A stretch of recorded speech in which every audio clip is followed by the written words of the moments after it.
Moi, j'aimerais bien savoir comment vous vous organisez pour travailler en équipe, de manière à, quand vous devez aller défendre ou argumenter à propos d'un projet de loi, avoir toutes les informations pertinentes, être sûr d'avoir assez bien réfléchi à la question et d'avoir tous les éléments pour prendre une décision informée. Alors Clémence soulève une question là qui est intéressante sur la constitution d'une équipe. Et effectivement, un député ou une députée s'appuie sur une équipe de collaborateurs qui travaillent avec elle et qu'elle doit coordonner pour pouvoir alimenter sa réflexion, pour pouvoir discuter et pouvoir aller chercher les bonnes informations aussi. Alors une équipe de députés, souvent il y a un ou une juriste, il y a des communicants, il y a du personnel administratif aussi, quelqu'un qui s'occupe plutôt de ces tâches-là, et puis il y a aussi des personnes en circonscription qui peuvent faire du public relation, comme on dit en anglais, et qui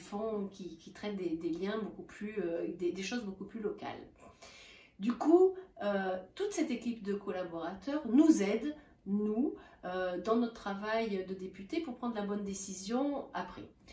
Il y a, comme je l'ai dit dans un précédent question à ma députée, des auditions que l'on peut faire, s'appuyer sur des rapports,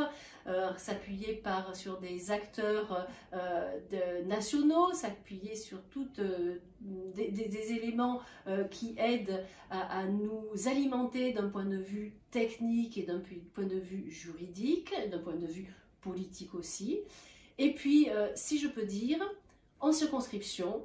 nous avons un rapport privilégié avec tous les acteurs locaux. Par exemple, lorsque sur un projet de loi on interroge des syndicats sur une loi du travail, on les interroge au niveau national, et en circonscription, moi je vais avoir mes interlocuteurs privilégiés du syndicat du 04 pour pouvoir discuter. Je donnerai un autre exemple, par exemple, quand on a fait le projet de loi sur la protection de l'enfance, bien entendu, au niveau national, nous avons interrogé les associations d'usagers, les associations qui s'occupent de la protection de l'enfance au niveau national, chez moi, parce que j'ai l'habitude de travailler aussi avec les maisons d'enfants, avec d'autres associations du territoire. Je suis allée les interroger sur leur point de vue à eux dans les Alpes-de-Haute-Provence